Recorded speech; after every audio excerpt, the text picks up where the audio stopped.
Assalamu alaikum students. Today we will continue from the text of the chapter 1 of Mr. Chips. When you are getting on in years but not ill, of course, you get very sleepy at times and the hours seem to pass like the lazy cattle moving across the landscape.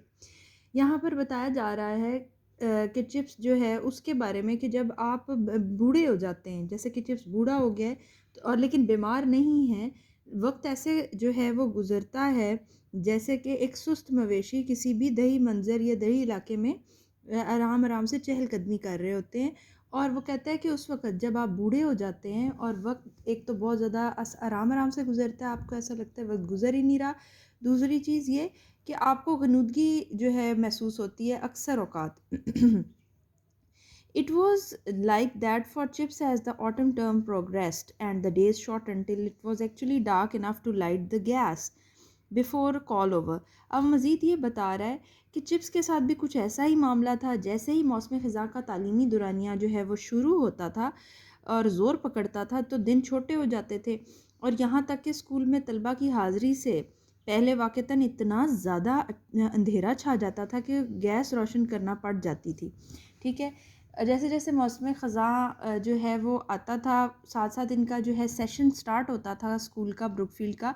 तो वो कहता है कि वक्त के साथ साथ क्या होता था कि दिन छोटे होते जाते थे। जैसे सर्दी जो है वो होती जाती थी, तो दिन छोटे होते जाते थे और यहाँ तक कि आखिरकार जो है वो बच्चों के लिए बच्चों की हाज़िरी के लिए जो है वो रोशनी जलानी पड़ती थी। ब्रुकफील्ड एक बेसिकली बोर्डिंग स्कूल है जहाँ पर सारा दिन बच्चे जो हैं उनका एक प्रॉपर उन्होंने एक स्केड्यूल बनाया हुआ है कि अब क्लासेस हो रही हैं, अब उनकी असम्बली हो रही है, अब उनका जो है वो हाज़िरी का टाइम है। ठीक है, अब उनका चैपल टाइम है। और Brookfield is one of the schools where Chips had worked and he loved that school so much.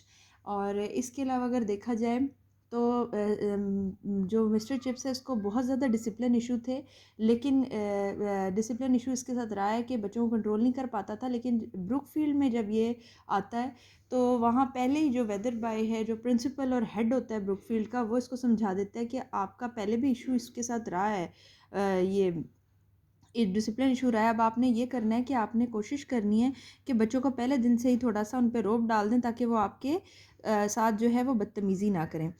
Okay, next lines are for chips like some old sea captains still measured the time by the signals of the past, and well he might, for he lived at Mrs. Wicket's just across the road from the school. Secondly ये चीज़ कि mister wicket जो है वो अब रह रहा है अपनी लैंड लेडी मिसेस विकेट्स के घर में। ठीक है, किराए पे रह रहा है और वहाँ से ब्रुकफील्ड जो है वो पास है। और ब्रुकफील्ड की बेल्स जब बजती हैं तो इसने अपना टाइम जो है ब्रुकफील्ड की बेल्स के अकॉर्डिंगली एडजस्ट किया हुआ है, मतलब ये उसी मुताबिक अपना टाइम गुजार रहा है। और क्योंकि इसने पूरी ज़िंदगी जब ब्रुकफील्ड में 60 साल की उम्र तक काम किया तो तब भी ये उसी जो है एक स्केड्यूल के साथ चल रहा था जो ब्रुकफील्ड का था। जी अब जो है हाज़िरी का टाइम है, अब जो है वो खाने का टाइम है, अब जो है वो चैपल टाइम है। तो अभी भी वो कहते हैं कि किसी पुराने बहरी जहाज़ के कप्तान की तरह वक्त को जो है माजी के जो इशारात हैं सॉरी, उससे नापता है, नापता तोलता है। तो अभी वो इसीलिए उसने मिसेस विकेट्स के घर जो है वो रह रहे हैं क्योंकि वहाँ से ब्रुकफील्ड पास है और उसकी बेल्स के साथ वो अपना टाइम जो है वो मैयर करके गुजार रहा है। He had been there for more than a decade. वो तकरीबन 10 साल से ज़्यादा अरसा हो गया उसके घर में रह रहा है जब से उसने अपनी जो है मास्टरशिप जो है ये उसको खैराबाद का है, अपने जो है मास्टरशिप जो है मौलमी का जो उसका पेशा था उसको खैराबाद का है और रिटायर हो गया था basically. It was for Brookfield far more than the green which time that both he and his landlady kept. और ये ब्रुकफील्ड ही था, वो कह रहा है कि जो ग्रीनविच के वक्त से ज़्यादा उसको कई ज़्यादा उसके लिए अहम था। ब्रुकफील्ड आपको मैंने पहले भी बताया कि वो एक ऐसा स्कूल है जहाँ से पे मिस्टर चिप्स का सारा टाइम गुजरा है और उसके जहन में जो ब्रुकफील्ड की अहमियत है वो ग्रीनविच की नहीं है। कहता है कि Mrs wickets Chips would sing out in that jerky, high-pitched voice that had still a good deal of sprightliness in it. Sprightliness होता है जोश। कभी कभी मिस्टर चिप्स जो है बड़ी जोशीली आवाज़ में ज़ोर से मिसेस विकेट्स को पुकारता था और कहता था, जिसके अंदर बड़ा जोश जिसके अंदर मौजूद था। You might bring me a cup of tea before prep will you. क्या हाज़िरी से पहले, अब ये हाज़िरी कौन सी है, बच्चों की हाज़िरी जो ब्रुकफील्ड में होती है, वो कहता है कि उससे पहले यानी उसकी बेल बजने से पहले क्या आप मुझे जो है वो एक चाय का कप या चाय की प्याली ला देंगी। अच्छा, next paragraph. Again, when you are getting on in years, it is nice to sit by the fire and drink a cup of tea and listen to the school bell sounding dinner, prep, call over and lights out. और वो कहता है कि जब आप बूढ़े हो जाते हैं तो आप आग के पास आपको बैठना अच्छा लगता है, चाय पीना अच्छा लगता है और स्कूल बेल्स को सुनना अच्छा लगता है, जो कि कभी तो हाज़िरी के लिए, कभी रोशनियाँ गुल करने के लिए, तो कभी डिनर के लिए बजाई जाती हैं। चिप्स जो है वो अपनी घड़ी को सोने से पहले, आखिरी बेल से पहले जो है वो चाबी दे दिया करता था, और जो अंगीठी है उसके कमरे में, उसके आगे जो है एक हिफाजती जो है वो जंगला रख दिया करता था। इसके अलावा फिर उसके बाद उसकी आदत थी वो जो है गैस जो है उसे गुल कर देता था, बंद कर देता था, और एक जासूसी नावल जो कि बहुत इम्पॉर्टेंट है, डिटेक्टिव नावल, ये हमेशा लेके जाया करता था बेड में, और rarely did he read more than a page of it before sleep came swiftly and peacefully, more like a mystic intensifying of perception than any changeful entrance into the another world.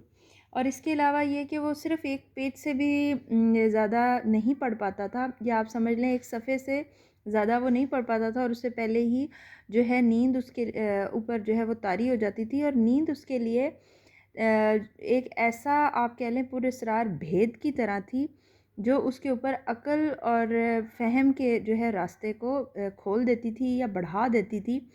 अक़्ल व शऊर का अदराक जो है वो कर पाता था। मतलब नींद को वो इस तरह से समझ रहा है कि जैसे ही कि वो उस दुनिया में चला गया जहाँ पर उसका शऊर जो है वो बढ़ जाएगा, और उसके इसी तरह से दिन और रात गुज़र रहे थे। For his days and nights were equally full of dreaming, और उसके दिन रात आप कह सकते हैं कि ख्वाबों में एक तरह से गुजरे थे। असल में ये पास्ट में रहता है, तो इसलिए हम कह सकते हैं कि he lives in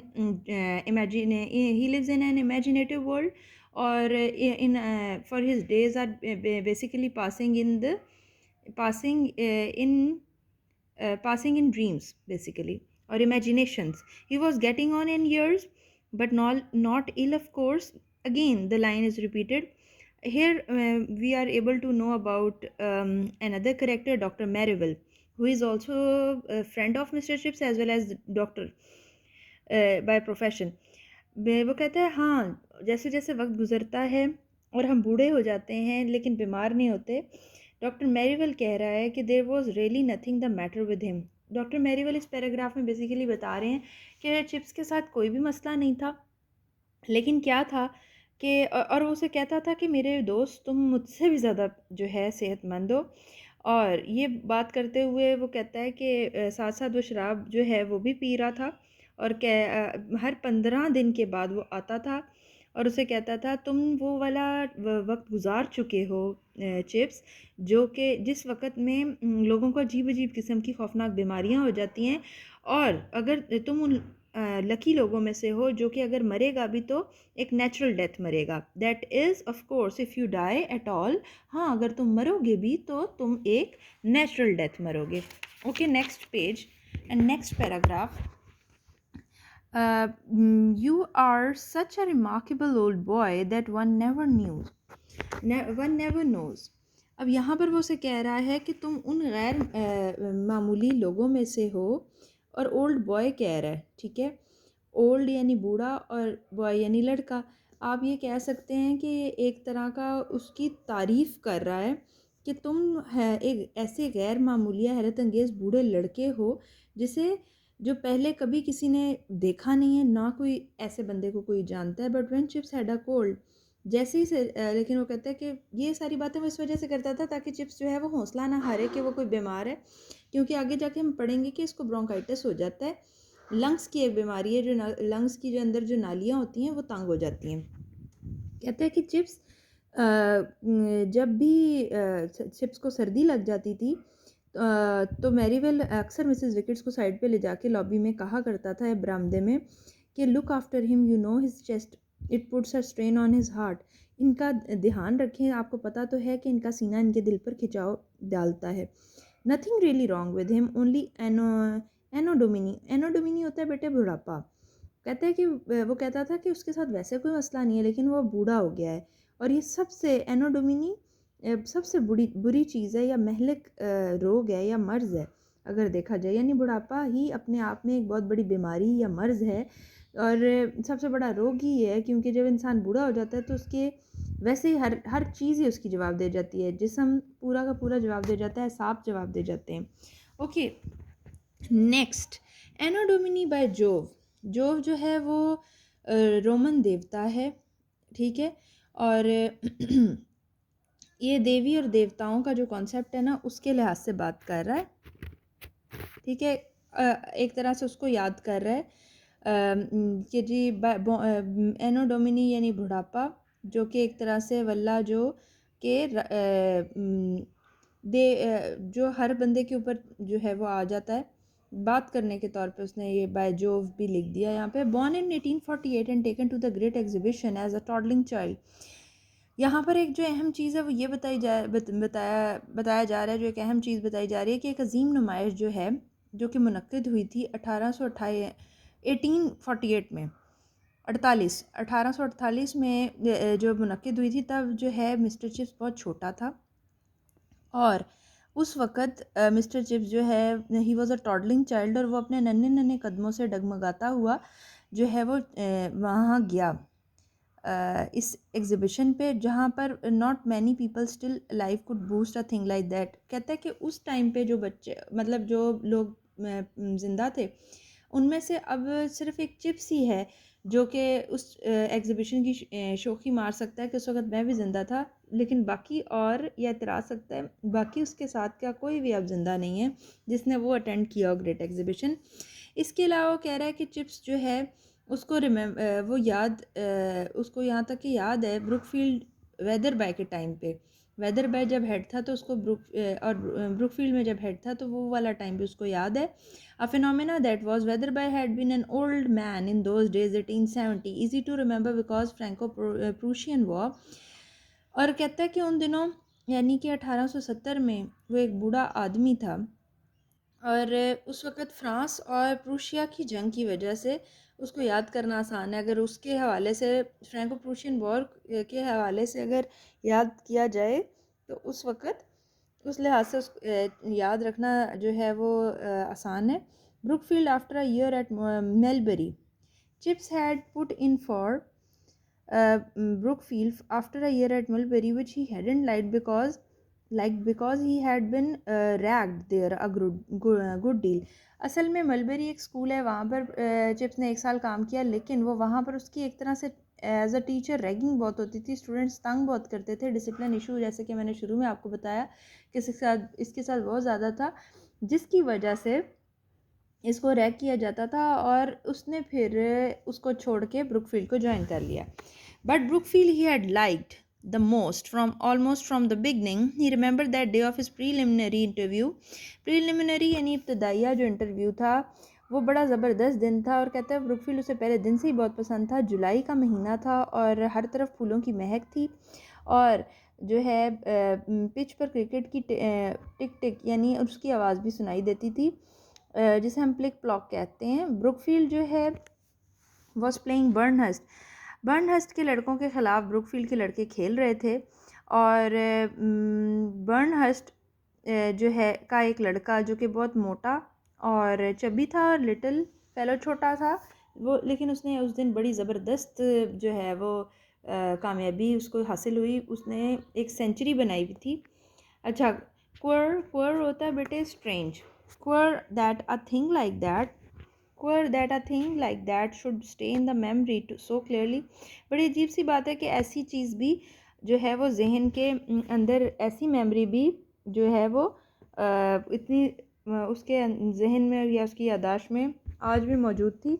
whether by himself was very fatherly and courteous. अगर वेदर बाय जो उस वक्त प्रिंसिपल था उसकी बात की जाए तो वो बड़ा ही कर्टियस, मेहरबान था और खुश इखलाक था। He must have been ill then, poor chap, for he died during summer vacations। लेकिन वो बेचारा जो है उसी बीमार बहुत ज़्यादा था, और उसी तालीमी दौरानिए की तातीलात तालीमी दौरानिया अभी शुरू नहीं हुआ था, तातीलात थी तो वो या छुट्टियाँ थी तो वो फौत हो गया या मर गया। Before chips begin his first term, तालीमी दौरानिया अभी शुरू नहीं हुआ था, जब चिप्स ने अभी ज्वाइन करना था उससे पहले ही वेदर बाय जो है वो मर गया। बट दोनों ने एक दूसरे से बात की थी, दोनों एक दूसरे को मिले थे, चिप्स और वेदर बाय, और वेदर बाय ने उसे एडवाइस भी की थी जो मैंने आपको बताया। अब आगे बताऊँगी। पहले भी बताइए कि वो उसे समझाएगा कि तुम सख्ती करोगे तो तुम्हारे लिए आसानी रहेगी। Chips often thought as he sat by the fire at Mrs. Wickett's, I am probably the only man in the world who has a vivid recollection of old Weatherby. Chips अक्सर सोचता था जब वो बैठा होता था मिसेस विकेट्स के घर। अब आप ये देख लें कि मिसेस विकेट्स के घर पे वो बैठ के पास्ट को रिवाइव कर रहा है और सोच रहा है और इन्हीं यादों में अपनी ज़िंदगी गुजार देगा, क्योंकि बेचारा अकेला है, इसकी जो है कोई बीवी बच्चे भी नहीं है। अब वो कहता है कि मैं एक वाहिद आदमी उस दुनिया में जिसको आज भी वाज़ह तौर पर बूढ़ा वेदर बाय याद है। हाँ, उसकी तस्वीर जो है मेरे दिमाग में छपी हुई है, और वो दिन भी याद है, गर्मी का दिन, जिस दिन मेरा उसके साथ इंटरव्यू था, वो मेरा इंटरव्यू ले रहा था, वो सूरज की रोशनी उस दिन छन छन कर, कहता है कि वेदर बाय के मुतालिया गाह में जो है वो फैली हुई थी, और वो उस वक़्त एक जो है बड़ा ज़बरदस्त किस्म का बंदा महसूस होता था। और वो उसने इसको शुरू में, अब देखें बात क्या की, you are a young man mister Chipping and Brookfield is an old foundation. ये क्वेश्चन भी बन जाता है बेटे कि वेदर भाई ने चिप्स को क्या कहा था या उसे क्या एडवाइस की थी, तो उसमें आप ये भी लिख सकते हैं कि आप जो है एक यंग आदमी है मिस्टर चिपिंग, और ब्रुकफील्ड एक पुराना अदारा है, and youth and age often combine well. जवानी और बुढ़ापा अगर जो है वो मिल जाए, शबाब और बुढ़ापा, तो अक्सर खूब ये बड़ा खूब मिल बैठते हैं, या फिर या आप कह लें कि बड़ा खूब इनका जो है वो कम्बिनेशन बनता है। और मज़ीद उसने कहा था गिव योर एंथुजियाज़म होता है जोश, जज्बा। वो कहता है कि तुम अपना जोश और जज्बा ब्रुकफील्ड को दो और ब्रुकफील्ड तुम्हें इसके बदले में कुछ देगा। And don't let anyone play tricks with you. ये जो मैंने आपको पहले बताया, I gather that discipline was not always your strong point at Milberry. Well no perhaps not sir. कहता है आप अपना जोश और जज्बा ब्रुकफील्ड को दें, वेदर बाय जो है वो कह रहे हैं मिस्टर चिप्स को, और ब्रुकफील्ड आपको इसके बदले में, अगर आप अपना जोश और जज्बा अपनी जवानी देंगे तो ब्रुकफील्ड आपको इसके बदले में कुछ देगा। और वो क्या है? फेम, और वो क्या है? इज़्ज़त, वो क्या है? प्यार, जो ब्रुकफील्ड इन रिटर्न इसको वापस करेगा। और इसके अलावा मज़ीद उसको समझा रहा है कि किसी को अपने साथ जो है वो छेड़खानी ना करने दें। मुझे जितना पता चला है नज़्म ज़ब्त आपका हमेशा से मसला रहा है मेलबेरी में। कहता है हाँ जी ऐसा ही है, मैं शायद नहीं, मेरा ये वीक पॉइंट ये, never mind you are full young, it's largely a matter of experience. फ़िक्र ना करें, आप बिल्कुल जवान हैं और ये सारी तजर्बे की बात है। यू हैव अनदर चांस यार, आपके पास यहाँ पर एक दूसरा चांस है। आप शुरू से take a firm attitude from the beginning and that's the secret of it. शुरू से ही सख्त रवैया इख्तियार करें और आपका जो नज़्म ज़ब्त है वो कायम रहेगा, और यही जो है वो इब्तिदा है और यही जो है वो राज है कामयाबी का, कि बच्चों के ऊपर शुरू से ही अपनी सख्ती की धाक बैठा दें। Perhaps it was he remembered, कहते हैं गालिबन यही राज था, वो सोच रहा है mister chips. He remembered that first tremendous ordeal बड़ा सख्त किस्म का जो आजमाइश का दिन था। वो कहता है कि मेरा पहला दिन जो सबसे कड़ी आजमाइश का था, मुझे याद है जब मैं क्लास लेने के लिए गया, September sunset more than a half century ago. वो जवाल का वक्त था, ठीक है, तकरीबन कहता है कि एक सेंचुरी पहले की बात है। और the big hall full of lusty barbarians ready to pounce on him. Pounce होता है झपटना, बारबेरियंस बद तहजीब। ऐसा मालूम होता था कि उस बड़े से हॉल में मोटे मोटे लस्टी, मोटे मोटे या हट्टे कट्टे जो है बारबेरियंस, बद तहजीब लड़के या बद तहजीब लोग बैठे हैं, बच्चे बैठे हैं, जो कि मुझ पे अभी जो है वो झपट पड़ेंगे जैसे कि मैं उनका एक जायज़ शिकार हूँ, legitimate prey. His youth and fresh complexion, बड़ा उसकी जवानी और उसका जो निखरा निखरा रंग रूप था, और हाई कॉलर्ड, ऊंचे कॉलर जो है जो उसने पहने हुए थे, जो लिबास उसने मलबूस किया हुआ था उसकी बात कर रहे हैं, एंड साइड विस्कर्ड विस्कर्ड होती हैं बेटे, साइडों पे जो लंबी लंबी कलमें होती हैं, उनकी बात कर रहा है। ऑड फैशन पीपल फॉलोड दो इन दोज डेज, उस ज़माने में अगर आप 1970 या 60 में जाएं तो उस वक़्त उस टाइम की फ़िल्में भी देखें तो ऐसे लंबी लंबी कलमों का बड़ा फैशन था। फ्लैपर जो है वो पेंट्स और कलमों का, वही बता रहा है कि जो है उसका निखरा रंग, उसकी जवानी और उसके ऊंचे कॉलर वाली शर्ट जो उसने मलबूस की हुई थी और उसकी कलमें जो उसने रखी हुई थी, आप कह सकते हैं कि ये उसका एक गेटअप था।